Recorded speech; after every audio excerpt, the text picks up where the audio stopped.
ચોટીલા તાલુકાના પરબડી ગામે જે મૂળ ખાતેદાર ખેડૂતો હતા, જેને 5 વર્ષ 10 વર્ષ પહેલા સાંથણીની જમીન મળી છે, એવા લાભાર્થી ખેડૂતો આજે પરબડી ગામની અંદર નવા જે લાભાર્થી ખેડૂતો છે, જેને હવે સાંથણીની જમીન આપવાની છે, આ ચોક્કસ લોકોને જમીન ફાળવવા માટે થઈ અને મૂળ ખાતેદાર જે ખેડૂત હતા એને જે કબજામાં જે ખેડૂત બેઠા છે, જે પોતાના ક્ષેત્રફળમાં બેઠા છે, એને ક્યાંક ને ક્યાંક ડીએલઆરના અધિકારીઓની ભૂલથી યા તો કોઈના પ્રેશરમાં આવી અને આ ખેડૂતોની જે જગ્યા છે એ જગ્યા બદલવા માટેનું પ્રેશર કરવામાં આવે છે.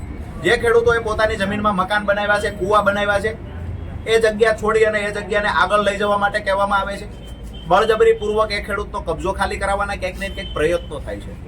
મૂળ વાત અમારી એ છે, દરેક ખેડૂતોની અને ગ્રામજનોની વાત અને માંગણી એ છે કે કોઈને પણ સરકારશ્રી જમીન ફાળવે છે તો એમાં કોઈ વાંધો નથી. 1 ઇંચ જમીન પણ કોઈ ખેડૂતને વધારાની જોઈતી નથી. પણ જે ખેડૂતનું મૂળ ક્ષેત્રફળ હતું એ ક્ષેત્રફળની અંદર દબાણ કરી અને કોઈને જમીન ફાળવવામાં આવે તો આ બંને પક્ષકારો માટે અન્યાયની વાત છે. અને કોઈ પક્ષકાર એવું નથી ઈચ્છતા કે અમને કોઈની જમીનમાં દબાણ કરી અને અમને જમીન ફાળવો. જે લાભાર્થી ખેડૂતોને જમીન મળી છે એ ખેડૂતો પણ નથી ઈચ્છતા કે કોઈની 10 એકર જમીન હોય તો 1 એકર કાપી અને અમારી જગ્યા પૂરી કરી દો. પરિસ્થિતિ એવી છે કે દરેક લોકોના આજે મકાન અને કૂવાઓ જે પેઢીઓથી ત્યાં બનાવેલા છે, આ પાડી દેવા માટેની એક નોબત આવી છે. ખેડૂતોને પોતાનું ક્ષેત્રફળ ખાલી કરી અધર જગ્યાએ જવાનું કહેવામાં આવે છે. ક્યાંક ને ક્યાંક ડરનો માહોલ ઊભો થયો છે.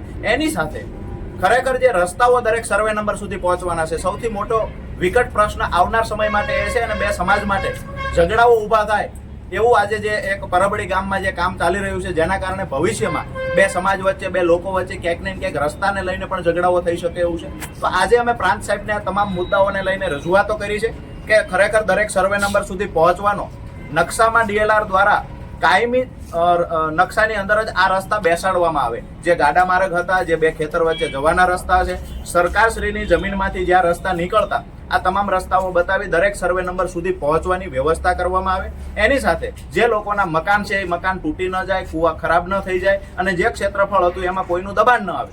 આ મુદ્દે રજૂઆત કરી છે અને પ્રાંત સાહેબ દ્વારા હકારાત્મક જવાબ પણ મળેલો છે. આવનાર સમયમાં 1 અઠવાડિયાની અંદર આ તમામ પ્રશ્નોનું નિરાકરણ લાવવાના પૂરતા પ્રયત્નો થશે.